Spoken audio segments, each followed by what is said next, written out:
Buen día, ¿cómo va? A ver si mis remolones de la psicología en educación se van levantando. Tenemos 0 grados en la ciudad de Rosario de temperatura, lo que quiere decir que es bastante difícil salir de la cama. Es comprensible. Vamos a ir dando unos minutos para que se vayan integrando a la clase. Veo que el ojito del gran hermano empieza a enumerar gente. Aprovechamos para pasar los chivos. Cambié de sponsor, tengo yerba tarahui. Resiste 10 termos de mate. Tiene propiedades nutritivas para el conocimiento. Yerba tarahui, tu yerba, la yerba de los estudiantes.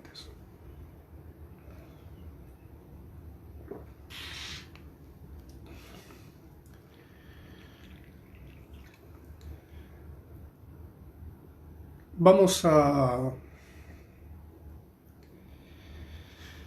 establecer que todos los miércoles a las 9, mientras sigamos con modalidad virtual, va a ser el espacio de encuentro. Lo que estaba viendo, avisaré más adelante en el grupo de Facebook, es si cambiamos de sistema o de plataforma y a lo mejor podemos hacer alguna reunión más interactiva por algún medio que así lo permita.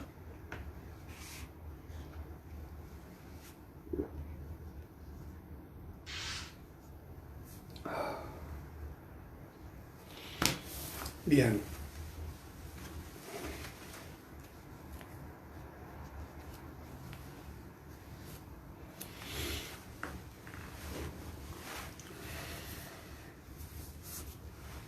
La clase anterior comenzamos a trabajar el surgimiento de la pedagogía. De la pedagogía no solamente como una construcción o una invención que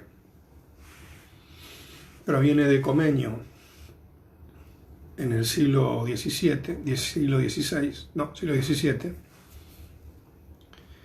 y que, bueno, a lo mejor a diferencia de lo que uno piensa, imagina el primer pedagogo y lo imagina como un pedagogo muy estricto, demasiado sujeto a las formas monásticas, probablemente riguroso y hasta cruel. Sin embargo, no. Comenius tiene una pedagogía que desarrolla en la pedagogía magna, en la didáctica magna, digamos bastante acorde a los valores de lo que es la educación hoy en día progresista, digamos, de la escuela nueva. Comenius tiene la idea de que la pedagogía va a ser un instrumento que va a elevar el alma de las personas y va a hermanar a la humanidad. De hecho, incluso termina proponiendo como una suerte de gran escuela europea, como para poder resolver las diferencias de las sangrientas guerras que se venían desarrollando en Europa. Tenía cierto espíritu hippie, si se quiere, Comenius. Él no planteaba para nada un alumno pasivo, él planteaba un alumno sumamente activo e interviniente en el proceso didáctico. Las cosas tenían que pasar por la experiencia.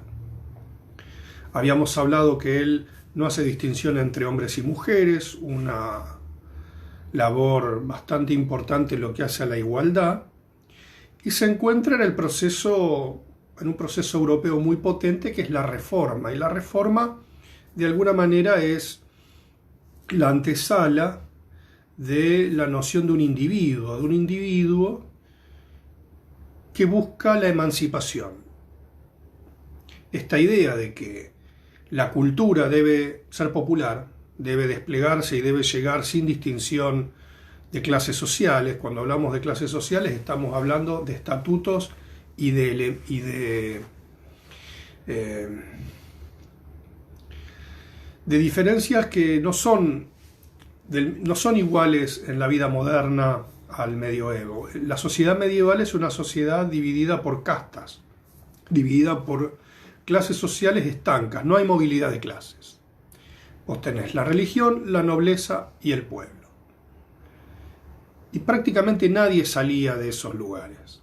Bien, Comenius lo que propone es que el conocimiento, lejos de quedar sujeto a la aristocracia, cuando hablamos aristocracia estamos hablando de los nobles, de las noblezas, de las realezas y de las iglesias, la educación el que debe ser ilustrado es el pueblo y debe tener su propia interpretación de los textos divinos.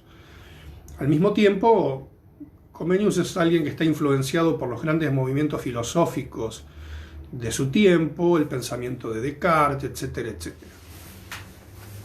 Y habíamos visto cómo pocos años previos a que Comenius desarrollase su obra, la Didáctica Magna, Menocchio es quemado en la hoguera, es decir, estamos en un tiempo de fuertes transformaciones en la vida europea.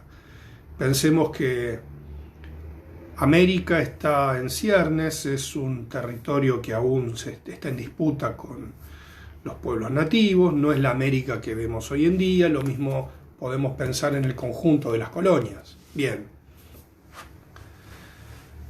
En este panorama lo que podemos de alguna manera ir viendo es cómo se va generando, cómo se van dando las transformaciones que van reorientando la vida moderna.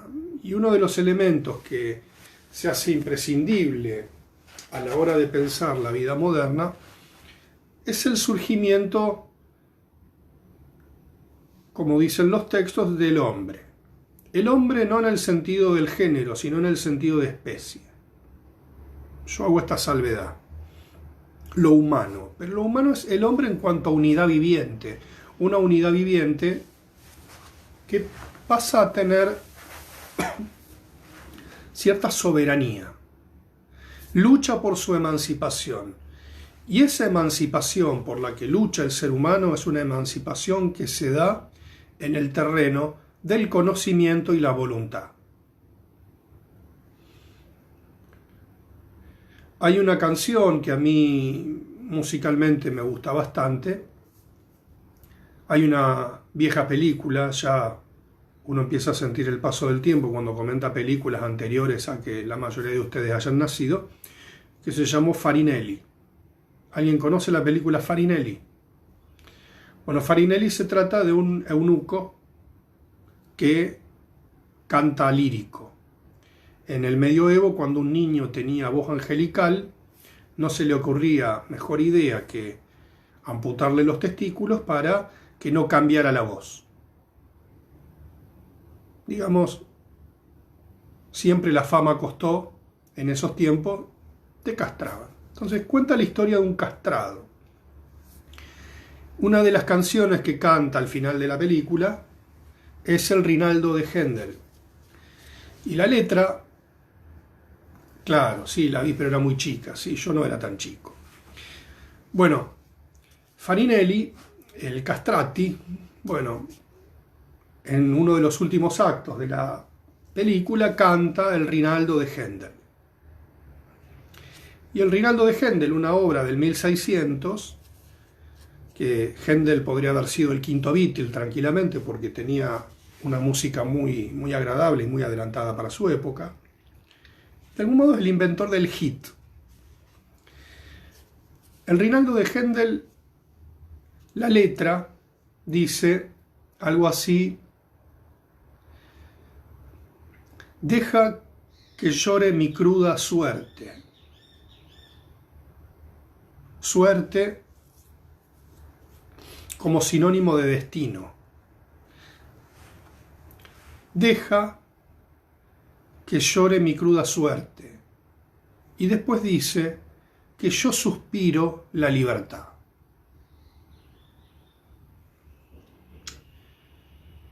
A mí me resulta sumamente conmovedora la letra, no solamente por lo que dice, sino por la época y el contexto. Deja que llore mi cruda suerte, que yo suspiro la libertad. Acá Malena McCartney, Las Voces Blancas, propone, claro, porque el tío hizo el álbum blanco, entonces ella tiene mucho conocimiento de todo esto.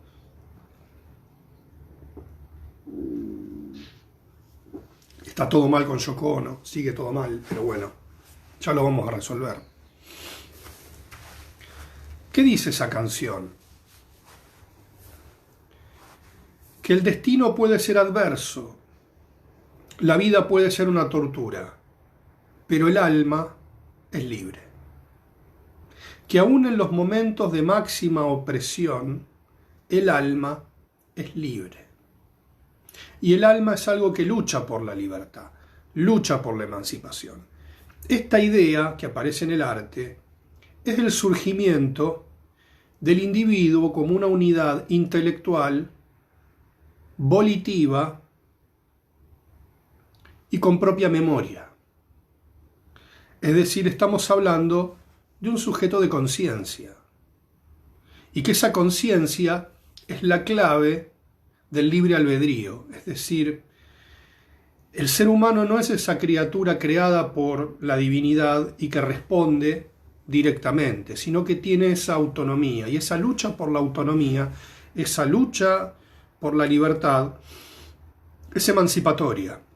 Y esa emancipación es individual, pero también es colectiva. También, años posteriores, los pueblos van a luchar por esas libertades. Van a luchar contra las formas de sujetación. ¿Se entiende? Bien, Comenius plantea que la pedagogía es un instrumento elemental, básico, necesario, está en la base de esa lucha emancipatoria.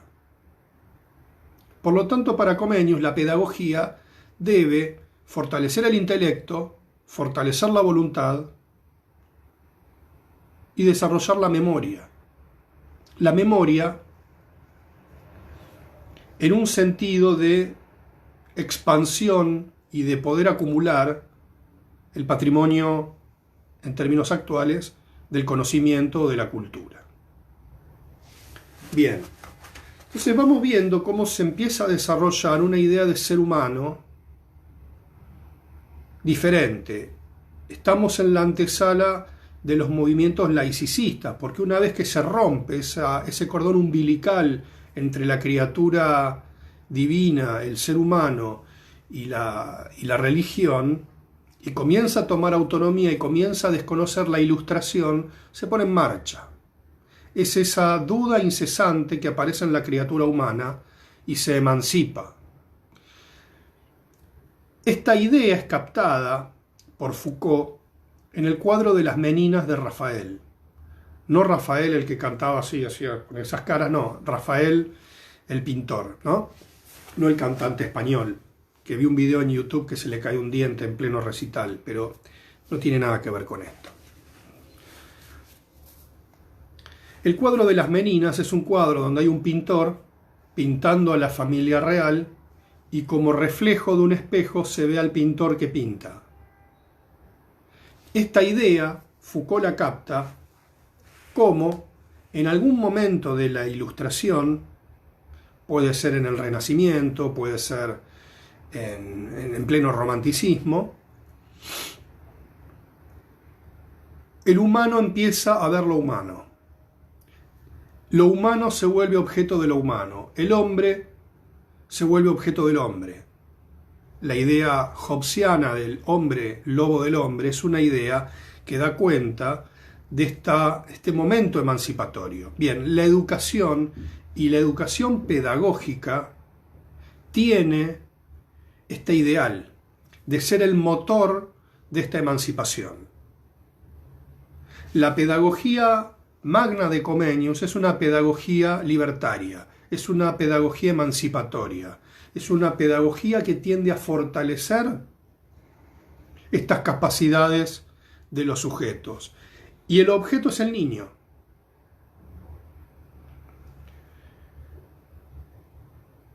El niño, a diferencia de ciertas creencias que pueden aparecer en las pinturas de la época y previas, es esta idea del niño angelical, desexualizado, o este niño de alguna manera malvado, demoníaco. Está este diálogo, ¿no es cierto?, entre esta imagen del niño. Si el niño es ese salvaje que debe ser civilizado, o el niño es esa especie de propiedad divina no tocada por el pecado original.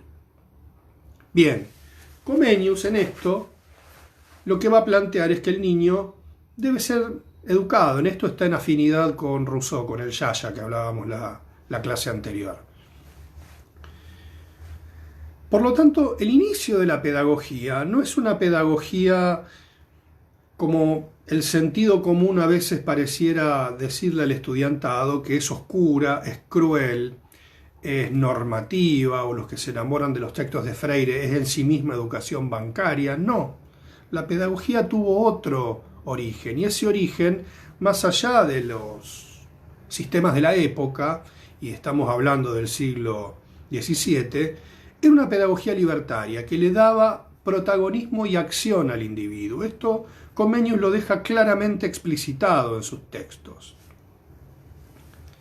Ahora bien, estas crueldades del sistema educativo, que principalmente tuvieron lugar en Europa, tienen que ver con esa herencia que no se pudo resolver y con este ejercicio institucional de la educación. Entonces vemos nuevamente este entrecruzamiento entre la Ilustración y la modernidad, es decir, la Ilustración como un proceso más abstracto, más abarcativo, que tiende a esta interpelación constante, y la modernidad como este sistema de plasmación y fijación de dispositivos. Esta noción, llamémosle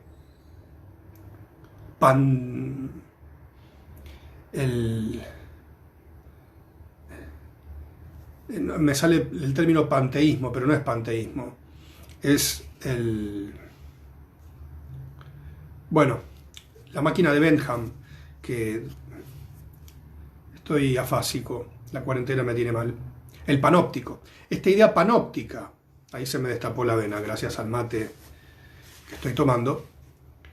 Tiene grandes propiedades neurológicas el mate y esta yerba. Calma la tos, ahora, y los síntomas de la gripe. Panótico, exacto, el panótico. ¿Qué haría sin usted, McCartney? Yo soy su John Lennon.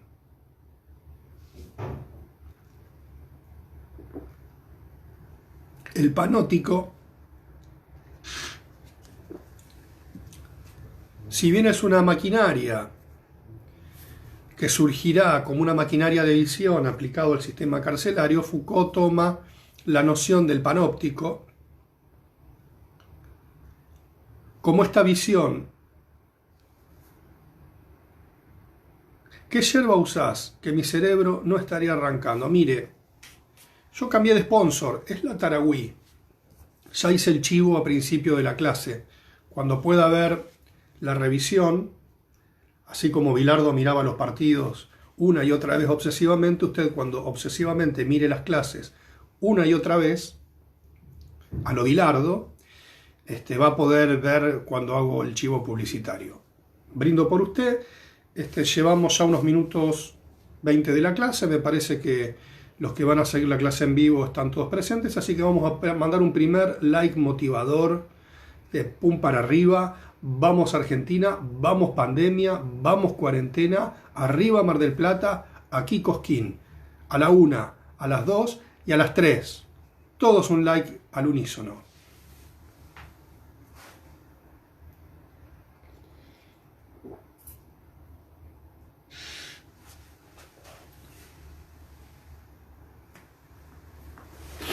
Bien, esta idea panoptizante de la modernidad es una idea que surgirá desde la perspectiva obviamente Foucaultiana con el desarrollo y despliegue de la biopolítica. En este proceso de laicización y de emancipación que se va dando de manera progresiva, lo que dirá Foucault es que la biología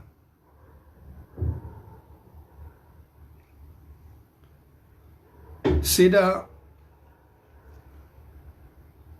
aquella nueva base por el cual los estados van a ejercer el cuidado de las poblaciones.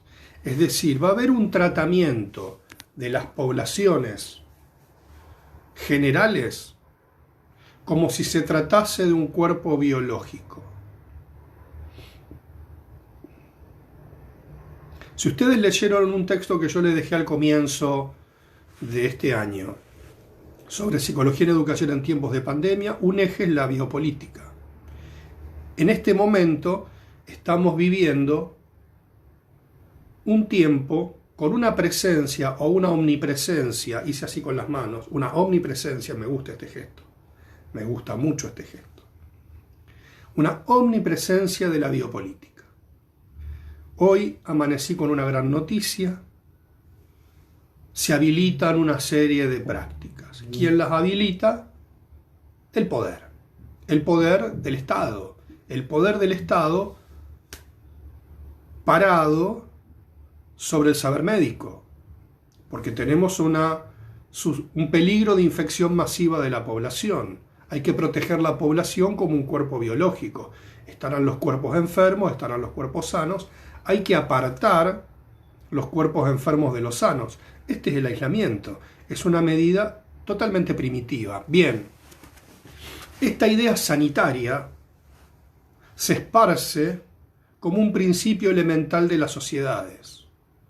Acá vamos a ver cómo la Ilustración converge o desemboca en estos procesos de modernización fuertemente vigilados por la vigilancia biológica. Y la vigilancia biológica va a tener su correlato, que es la vigilancia jurídica, es decir, la ley. El aislamiento preventivo obligatorio es una medida tanto sanitaria como jurídica, porque si se incumple, somos pasibles de una causa penal. Eso no es que te patean un penal, a lo Goicoechea en el Mundial 90, que llegamos a la final por los penales. No tiene nada que ver. Una causa penal es una causa que te puede meter en cana. ¿Por qué? Porque uno atenta contra la salud física de los demás. Una estafa es una cosa. Ahora, cuando uno, supongamos, ese tarado que se subió al buquebús infectado con coronavirus y se vino, tiene una causa penal. Cuando arrancó todo este proceso de cuarentena, no teníamos infectados y teníamos abiertas cerca de 20.000 causas penales, porque la gente transitaba por las rutas, nos tocó Semana Santa, un fin de semana largo, le hicieron causas a todo el mundo.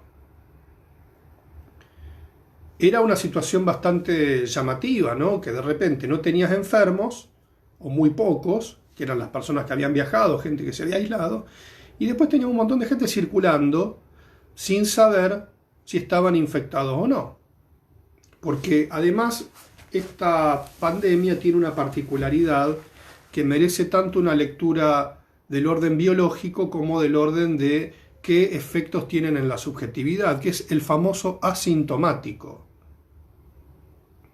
Entonces, un asintomático es una persona que, la mujer que ingresó el coronavirus a resistente también, o esta especie, este baby shower que hicieron y también infectaron a un montón de gente. O sea, hay un virus circulando. Pero ¿qué diría Foucault? Que esta, es muy importante el gesto. Ustedes, cuando yo hago un gesto, ustedes se concentran. Que este cuidado particular sobre una situación biológica, al mismo tiempo que tiene un efecto, digamos, en el orden del plano de lo práctico y de la realidad, inaugura un sistema de relaciones de poder a partir de que fija los cuerpos a dispositivos. Los cuerpos quedan fijados a una matriz que es el dispositivo. Y ese dispositivo, dirá Foucault, es discursivo. Discursivo en la medida de que regula el orden simbólico. La división entre sano y enfermo es una división que regula cómo el cuerpo queda fijado a una matriz institucional. Estás encerrado, cuarentena, estás preso o estás en la escuela. Por lo tanto, la lógica Foucaultiana, especialmente del siglo XIX y mitad del siglo XX, es un dispositivo que tiene como modelo el encierro. Es decir, la modernidad para Foucault es un anudamiento, este gesto es el gesto de anudamiento de dispositivos de encierro.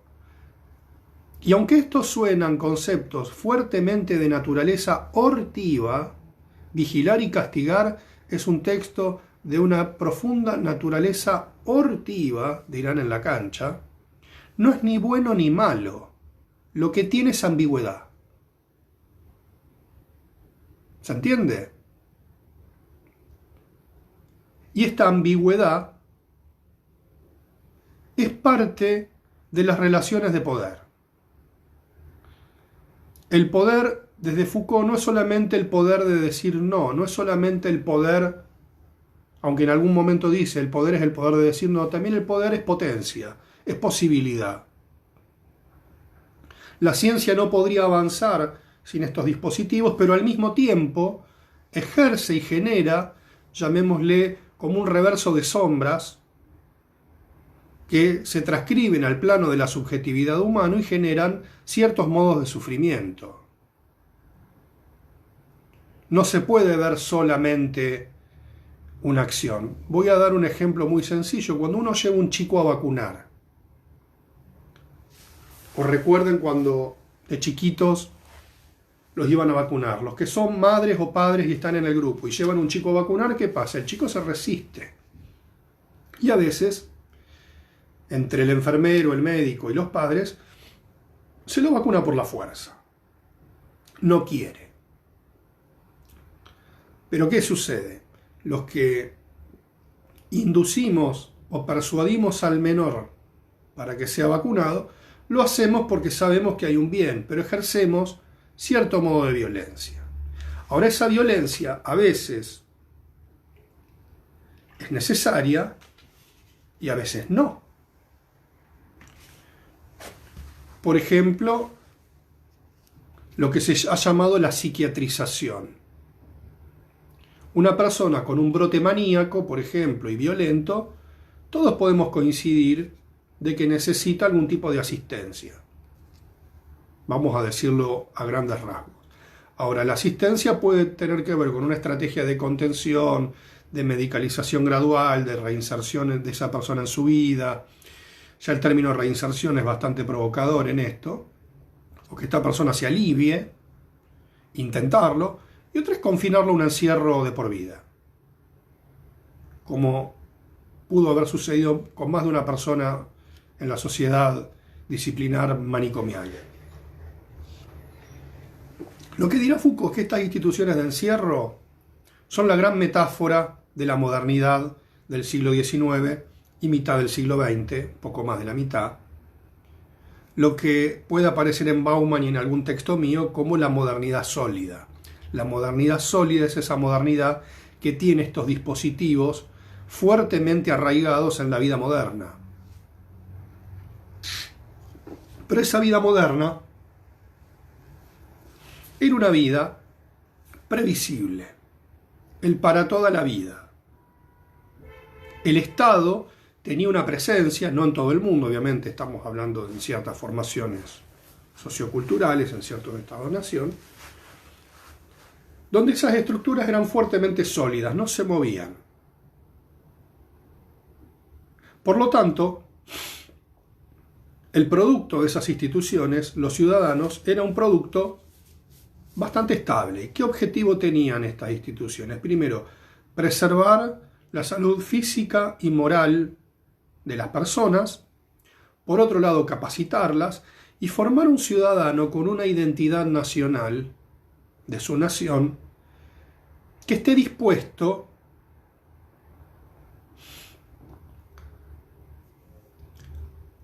a engrandecer las naciones, a contribuir a la riqueza.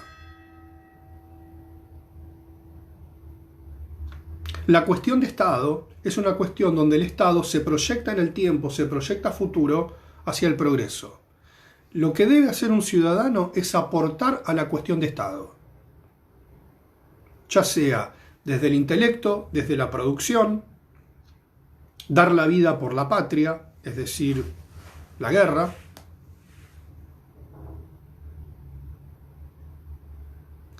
o de última no molestar,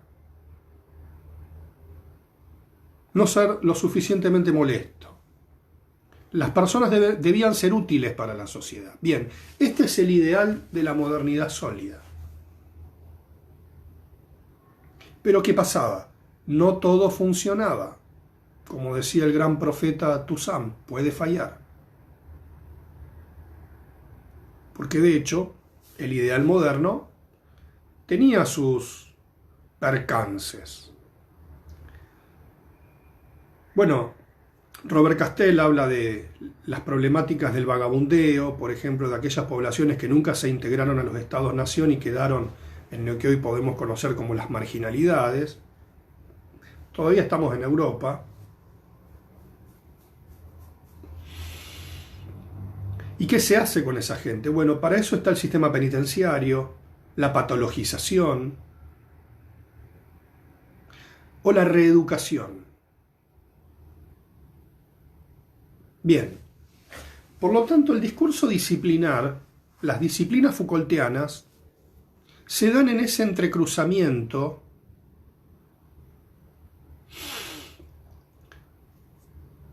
que la biopolítica propone como un eje vertebrante de una sociedad.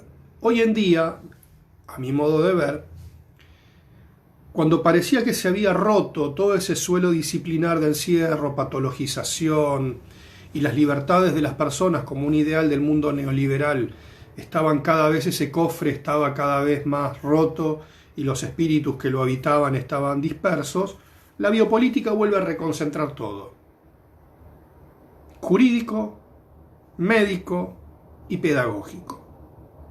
Porque la pedagogía tiene la función que nosotros entendamos. Bien, en el contexto de la biopolítica y de esta fuerte tensión biopolítica que empieza a darse y esta necesidad de un control por parte de los estados-nación de la población, cuidado, control, porque cuidado es control para Foucault. ¿Qué es cuidar a alguien? Controlarlo. Controlarlo no en el sentido de dominarle la mente. Este es el debate que va a tener Foucault con Althusser. Para Althusser, el aparato ideológico del Estado es una antena que nos transmite la ideología, nos deja todos así medio pelotudos y todos caminamos derecho como zombies ideológicos. Hasta que, por alguna razón, descubrimos que la ideología no nos marca el camino de la realidad, sino que hay condiciones reales de existencia, y ahí vuela todo al diablo y pasamos a vivir en la realidad. Como una especie de, más que caverna de Platón, es una especie de tren fantasma de Platón, que estamos bajo el engaño de la ideología y salimos liberados por acciones políticas. Y ahí quedamos en el plano de la realidad. Esa es una idea que es, yo diría, como la madre del maniqueísmo contemporáneo. Pensar que hay una distinción tan cabal entre la mentira y la realidad. Entonces tendríamos los que tenazmente insisten en el plano del engaño y la mentira, y están los que saben la realidad, y ahí se da la confrontación. Me parece que me estoy desviando bastante y no era la idea. Mi idea era poder marchar un poquito más ordenado. Igualmente, este debate que se empieza a configurar, este escenario, es el escenario en donde las ciencias sociales entran en distintas tensiones por poder decodificar qué es lo que en una sociedad, qué es lo que en una cultura, qué es lo que en un Estado-nación ejerce la reproducción de las representaciones sociales. Entonces, vamos viendo cómo un proceso, entre comillas, tan noble como el educativo pensado por Comenius, se empieza a contaminar de los vaivenes políticos y de las luchas internas que se da en toda sociedad. Es decir, todo ese ideal de nobleza, de que íbamos a subirnos al tren del conocimiento y al tren de la ilustración y nos iba a dejar en la estación del paraíso, es mucho más complicado de lo que se pensaba. ¿Por qué? Porque el ser humano enloquece. Porque el ser humano no hace lo que tendría que hacer según mandato de los ideales de la ilustración.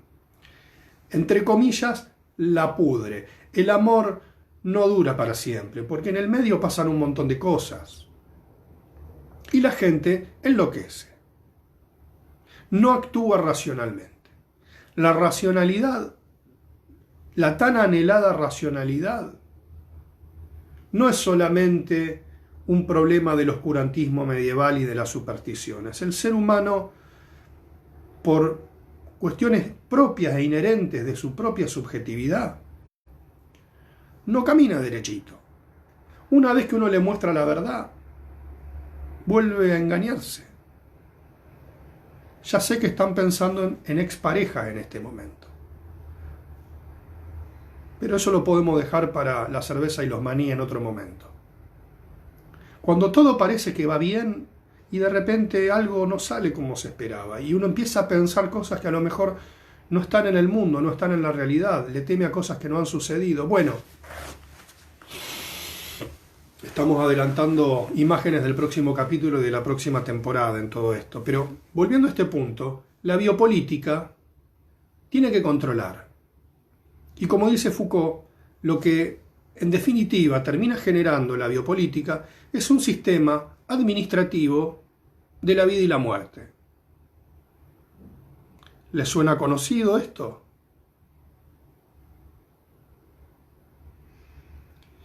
Que el Estado toma a su cargo la administración de la vida y de la muerte. Y cuando dice administrativo, es administrativo. Planillas, estadísticas, políticas en salud, políticas educativas, son políticas administrativas. De hecho, los que vean noticiosos, como decía mi abuelo, extranjeros, por lo general a los gobiernos se les dice administraciones. La administración Clinton, la administración Bush, la administración Obama, la administración Trump. Voy a poner un peluquín de Trump. Creo que me va a quedar bien. Donald. Lindo quilombo tiene Donald en este momento. Bueno. Cada cierto tiempo estos episodios en Estados Unidos suceden, recrudecen. También merecen algún tipo de lectura en el contexto que estamos viviendo. ¿Cómo vamos hasta ahora? ¿Se entiende? ¿No se entiende? ¿Alguna preguntita, comentario? Ya llevamos 3/4 de la clase. Vamos al segundo like motivador de la mañana, a la 1, a las 2 y a las 3. Estamos pobres de me gusta esta mañana.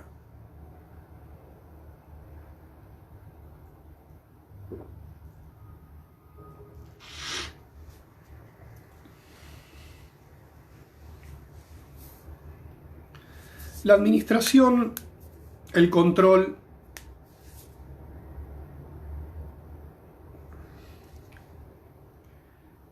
son aspiraciones en las que la modernidad sólida pretendía perdurar en el tiempo. Ahora bien, esta ilusión se fue resquebrajando por muchas cosas. Para esto yo les puedo recomendar el famoso texto que ya tiene casi 20 años, Modernidad líquida de Bauman. Otro texto de Bauman muy interesante es En búsqueda de política. Pero con el fin de la Segunda Guerra Mundial se produce o se empiezan a visibilizar una serie de transformaciones en un mundo que queda literalmente partido al medio. El triunfador de la Segunda Guerra Mundial no es solamente la victoria sobre el nazismo, sino la partición del mundo en dos sistemas de gobierno, que ustedes, la mayoría de ustedes, los que tienen entre 20 y 25 años, no conocieron, que fue el mundo de la Guerra Fría.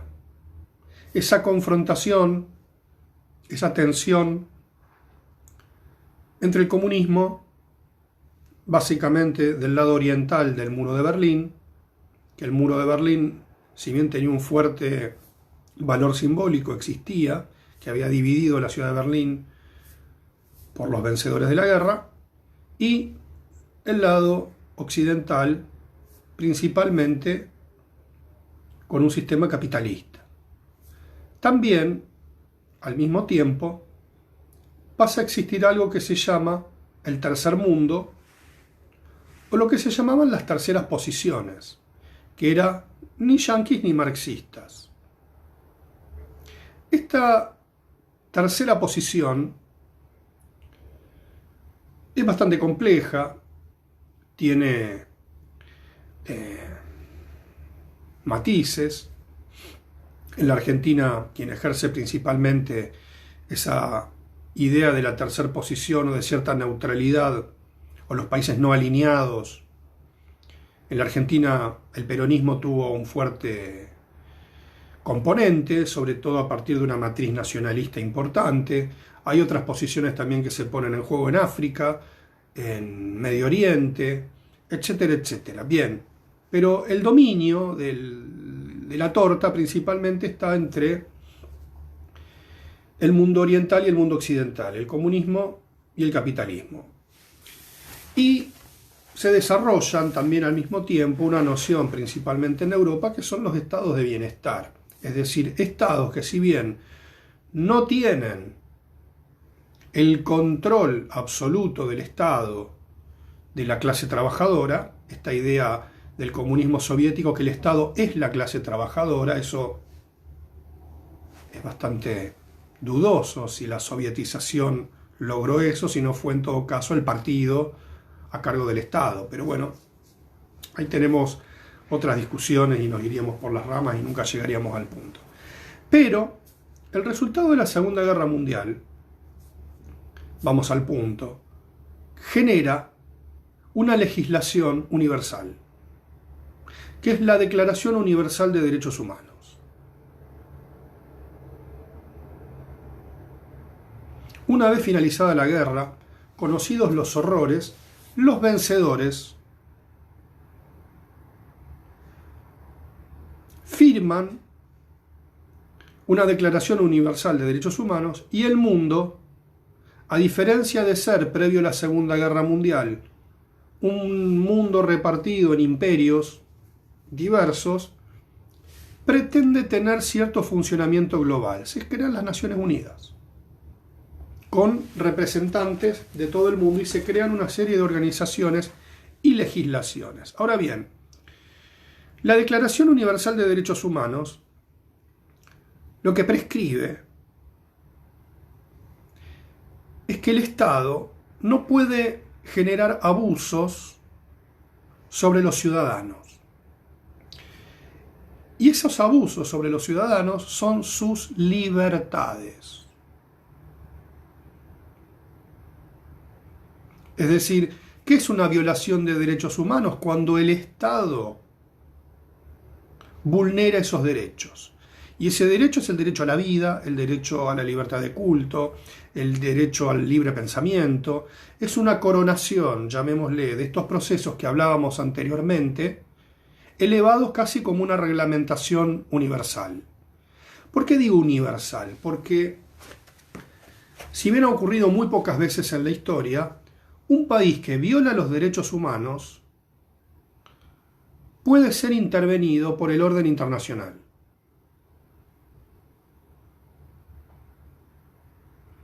Es decir, esta regla de no intromisión, de no intervención en un país extranjero, porque es violar la propia soberanía, si los individuos están en riesgo y sus derechos humanos son vulnerados,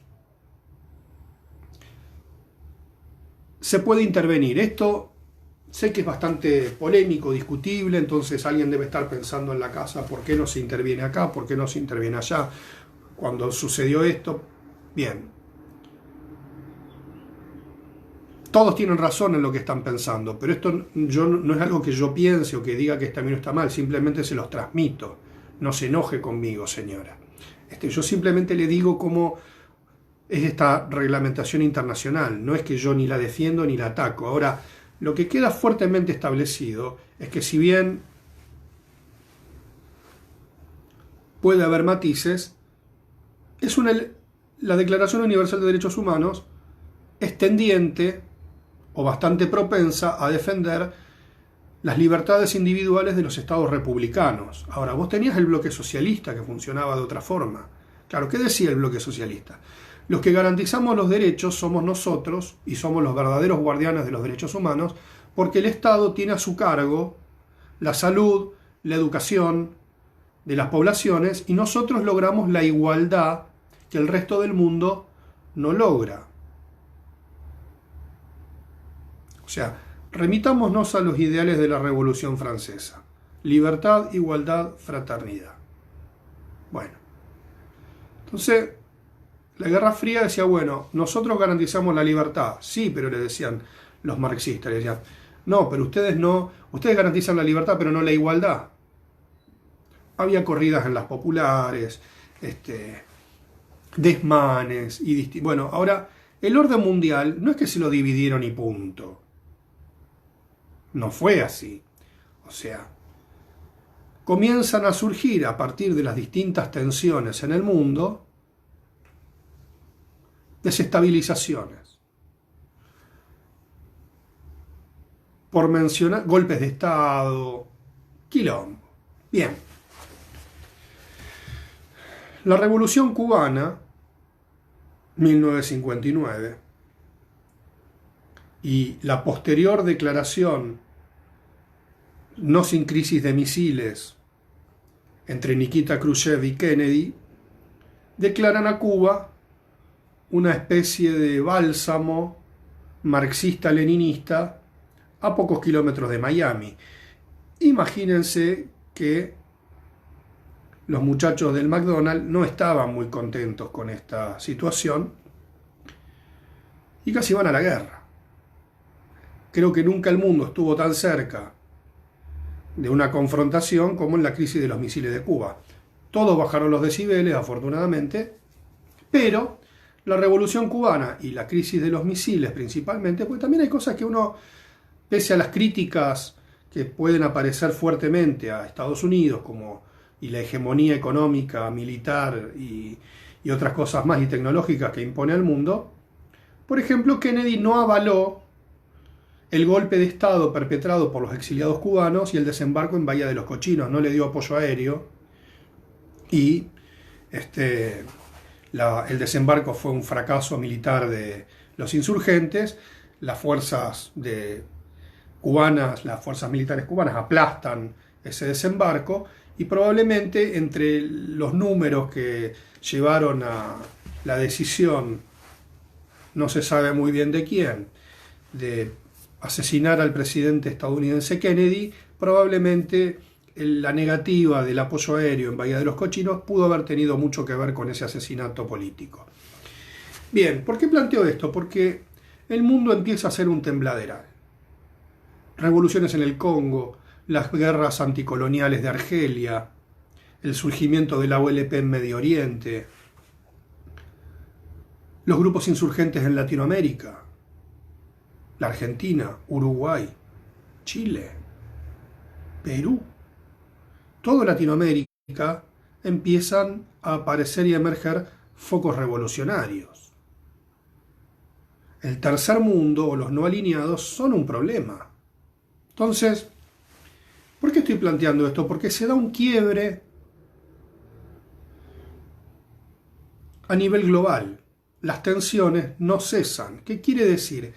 Esta idea de cada estado refugiado en sí mismo, este principio de no intervención, no se cumple. Las tensiones globales van generando interferencias e interpenetraciones, llamémoslo así, en la Guerra Fría y el resto del mundo. Entonces, ¿qué pasa? Esto está narrado en mi libro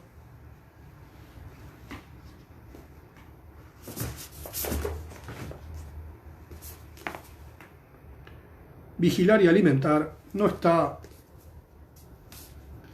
en la bibliografía por ahora, espero que alguna vez lo esté, pero en el texto, sobre todo en el primer y segundo capítulo, yo describo cómo las políticas nutricionales se ponen de alguna manera como punta de lanza de una serie de transformaciones de la modernidad sólida hacia lo que Bauman llamará la modernidad líquida, o este modo con el cual, como se gusta decir hoy en día, las políticas neoliberales van impregnando a escala global a los estados, van generando ciertas modificaciones necesarias. ¿Esto qué quiere decir? La necesidad de una mutación biopolítica. Estoy adelantando tips de la próxima temporada, pero ¿qué quiero decir con esto? La modernidad sólida es dentro de todo un grado de estabilidad entre los dispositivos que la integran. Hay una correlación y un equilibrio entre lo jurídico, lo médico y lo pedagógico. Y el Estado tiene esa capacidad de contención.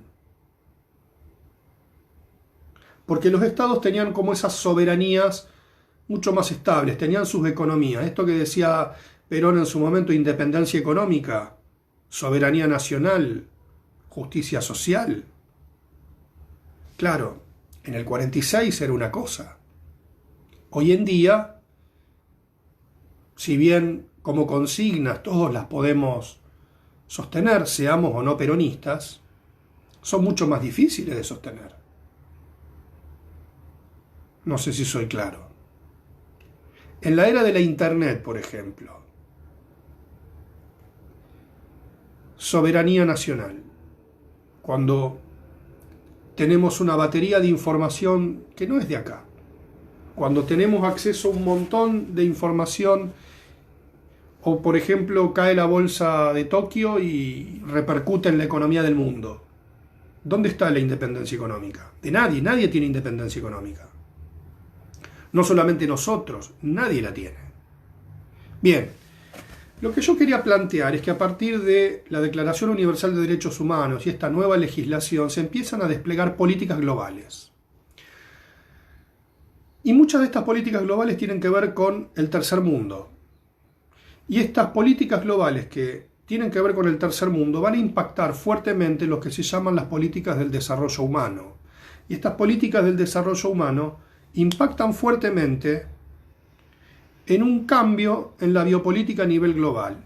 ¿Por qué? Porque el individuo vuelve a resurgir algo que está por encima de las poblaciones. Es más, diría, lo que tiende a generar esta nueva legislación es fortalecer la escisión de la sociedad civil y el Estado. Esta nueva legislación empodera, vamos a usar esta palabra que está tan de moda, empodera la sociedad civil. ¿Qué es la sociedad civil? Esta es una buena pregunta, porque el aparato ideológico del Estado presupone que hay una fusión, este gesto es muy importante, una fusión entre lo que el aparato del Estado genera y las repercusiones subjetivas en la masa poblacional. Masa poblacional. Entiende a la población como una masa cohesionada por identificaciones comunes que responde directamente al mandato del aparato. Ahora, ¿qué es la sociedad civil? La sociedad civil es ese conjunto de unidades vivientes que no siempre responden a ese mandato, que tienen propios intereses, llamémosle, individuales. Ahora, lejos de salir a condenar el individualismo y todas esas cosas que se dicen hoy en día, pareciera que nadie tiene intereses individuales. O sea, vamos a un ejemplo muy tonto. Cuando picó el dólar blue, De estar las concesionarias de auto vacías pasaron a estar llenas. Y las concesionarias de auto han vendido auto a futuro, digamos. Han vendido autos que no pueden entregar. ¿Por qué pasó esto? ¿Especulación? Y sí, ahí vemos cómo surge esa mano negra que decía Adam Smith del interés individual. Es decir, la Unión Soviética, aún con sus tremendos aparatos, nunca suprimió el interés individual. Si ustedes llegan a ver en algún momento la serie o la película Chernobyl, que está bastante bien hecha, muestra cómo ese juego de intereses también se pone en juego. ¿Qué dice Adam Smith antes de todo esto? Porque él no era fascista, Adam Smith, era liberal. Y él decía, aunque el Estado haga lo que haga, siempre va a aparecer esta mano negra del interés individual. Ahora, el neoliberalismo con esto lo lleva al extremo, y esa es otra historia que dejamos para más adelante. Ahora, la sociedad civil es, como digo en el texto Vigilar y Alimentar, en el capítulo sobre la guerra de Vietnam, es esa mayoría silenciosa de la que hablaba Nixon, de que no se expresa directamente y que pone en juego ese interés individual y a lo mejor colectivizado, pero de manera individual. La sociedad civil es esa sociedad también que es el mundo de las ONG.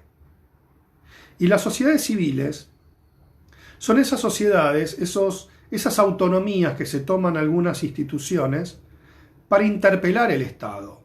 Por ejemplo, una asociación civil por excelencia, acá mezclé un poquito las cosas, disculpen la desprolijidad, han sido por ejemplo, las asociaciones de derechos humanos.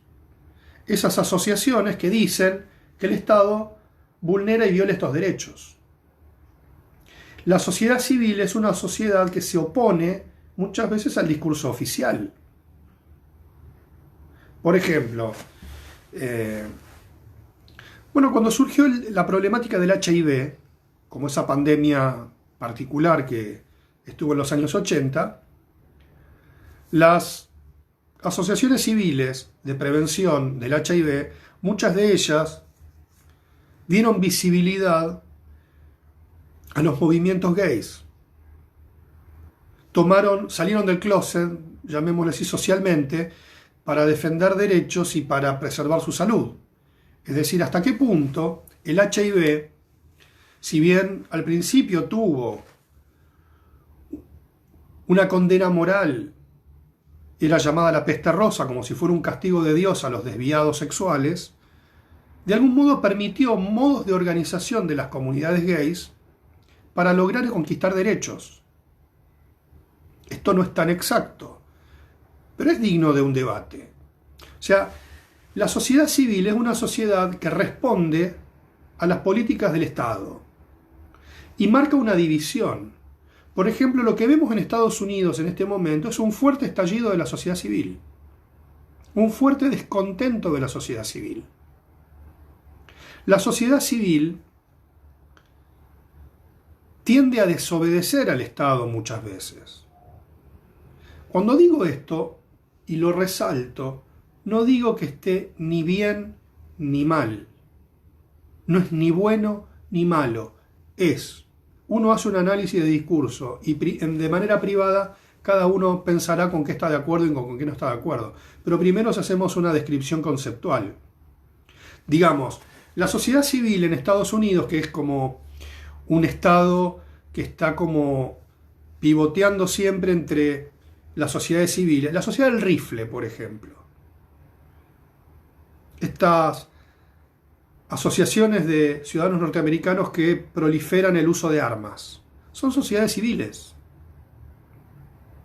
O sea, la sociedad civil es autónoma. Bueno, acá Esteban mantiene, claro, el liberalismo, pero especialmente el neoliberalismo, tiene un fuerte desarrollo de las sociedades civiles.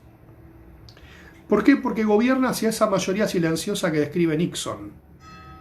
Lo que yo describo en mi libro es que la guerra de Vietnam, Estados Unidos entra a la guerra de Vietnam estamos hablando de los años 60-70, esa época que yo describí anteriormente, entra con una sociedad muy cohesionada, con fuertes presencia del Estado en la ideología de la población y con un fuerte peso de las costumbres, llamémosle católico-cristianas, y sale de la guerra con una sociedad civil fuertemente dividida y alejada y cuestionadora del Estado norteamericano. El no a la guerra, el movimiento hippie, por ejemplo. Ahora, también eso tiene una vuelta posterior. La sociedad civil tiende a tensionar el Estado. Lo pone en tensión, es decir, el aparato ideológico del Estado no tiene lugar frente a la sociedad civil, porque la sociedad civil le dice al aparato ideológico: yo no te escucho, no es así. A ver, hagamos una de cal y una de arena. Nunca sé cuál es buena y cuál es la mala, la de cal o la de arena, pero las sociedades civiles hacen un efecto de resistencia a la propaganda política. Ahora también la sociedad civil responde a intereses. No es la idea de que el Estado es malo, la sociedad civil es buena. No. Por ejemplo, hoy en día en torno a la problemática de los militantes de la cuarentena y los anticuarentena. Bueno, es un debate de la sociedad civil.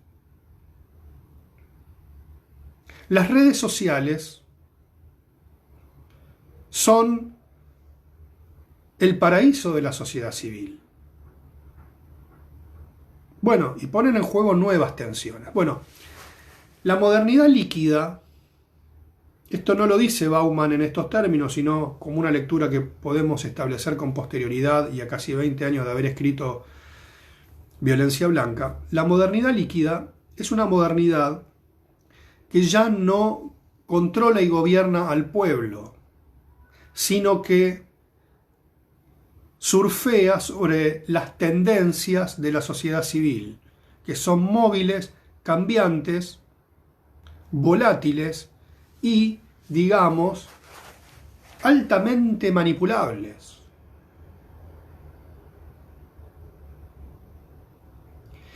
Entonces se resquebraja esa correspondencia tan precisa como pieza de relojería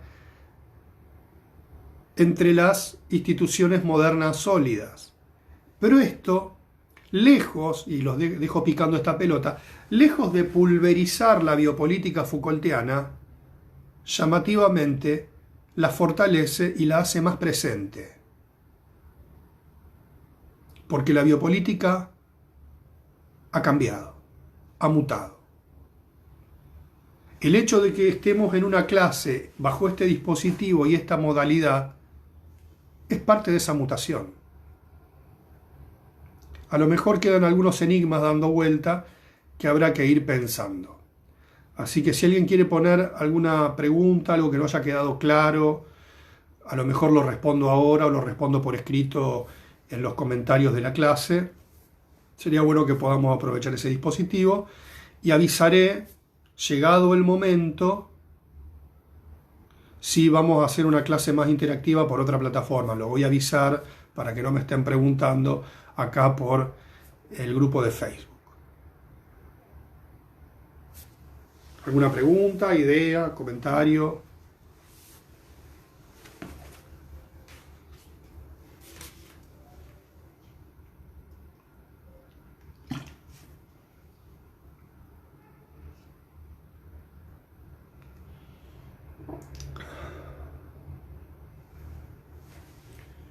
Es triste ver cómo mi cara se ensancha.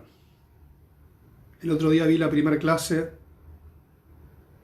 y mi cara ocupaba un 10% de la pantalla y ahora voy viendo que me aproximo al 50%. Arranqué como Don Ramón y termino como Pablo Milanés.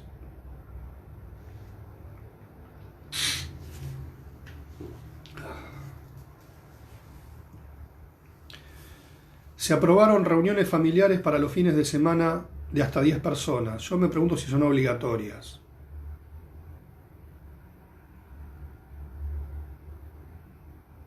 ¿No hay más preguntas? Veo que se va yendo la gente del grupo.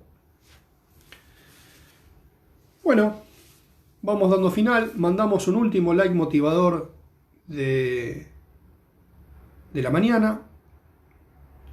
Y la clase que viene vamos a ir trabajando ya esta pinza entre la pedagogía y la psicología, ir definiendo la psicología en educación. Me entusiasmo con algunos temas y a lo mejor no termino de profundizar otros, pero estamos viendo cómo la educación y la psicología en educación entran a entremezclarse en estas luchas emancipatorias a lo largo del tiempo y estos cambios. ¿Se entendió la clase o fue muy dispersa?